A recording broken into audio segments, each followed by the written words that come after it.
Almost 11 महीने भाईचारे के बाद आखिरकार ट्रंप और इलन मस्क की जोड़ी टूट गई। अब पता नहीं टूट गई कि ड्रामा कर रहे हैं, पर चलो हेडलाइंस तो बना ही रही है। तो कहानी शुरू होती है जुलाई 2024 में, जब एक पॉलिटिकल कैंपेन के दौरान ट्रंप के ऊपर गोली चलती है। ट्रंप की जान तो बाल बाल बच जाती है, पर इलेक्शन में हार का रिस्क तब भी रहता है। पर इमीडिएटली इलेक्शन में हार से बाल बाल बचाने के लिए इलन मस्क ट्रंप को अपना फुल सपोर्ट दे देते हैं। इलन मस्क ने ट्रंप को जिताने के लिए टाइम, एनर्जी और पैसा तीनों लगा दिया। लगभग 2000 करोड़ रुपए लगा दिए कैंपेन में।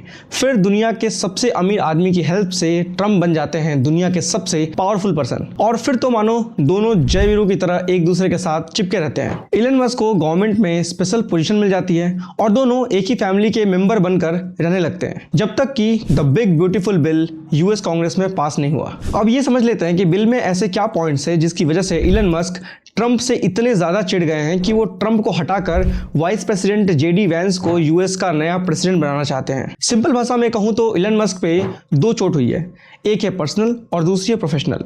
पर्सनल से शुरू करते हैं। तो डोजे यानी कि डिपार्टमेंट ऑफ गवर्नमेंट एफिशिएंसी के हेड के तौर पे मस्क का काम था गवर्नमेंट एफिशिएंसी को बढ़ाते हुए गवर्नमेंट स्पेंडिंग को कम करना। पर इस बिल में एक तरफ भारी भरकम टैक्स रिडक्शन की गई थी, जो कि ट्रंप के इलेक्शन कैंपेन के प्रॉमिस का पार्ट था, और दूसरी तरफ border security, deportation, defence budget और नेशनल सिक्योरिटी के लिए एक्सपेंसेस बढ़ाए गए थे। करीब करीब $350 बिलियन अलॉट किए गए हैं डिपोर्टेशन और बॉर्डर सिक्योरिटी के लिए। अब एक तरफ इलन मस्क अलग अलग डिपार्टमेंट से ले ऑफ करके गवर्नमेंट के लिए पाई जोड़ रहे हैं, जिसकी वजह से उनके टेस्ला के शोरूम तोड़ फोड़ दिए गए, उन्हें जान से मारने की धमकियां मिल रही हैं। वहीं दूसरी तरफ ट्रंप गवर्नमेंट डेट की लिमिट को बढ़ा रहे हैं, टैक्स रिड्यूस कर रहे हैं, यानी रेवेन्यू कम होगा और एक्सपेंसेस बढ़ जाएंगे। अब इस बात पे इलन मस्क को गुस्सा आएगा ही।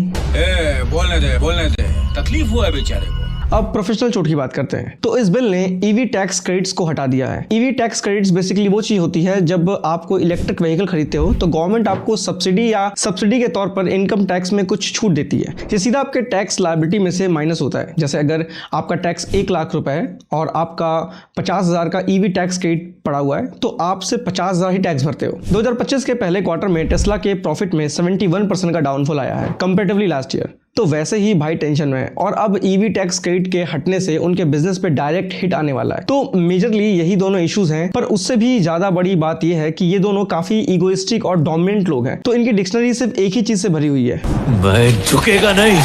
बाकी ख्याल रखो, मंडे को मिलते हैं।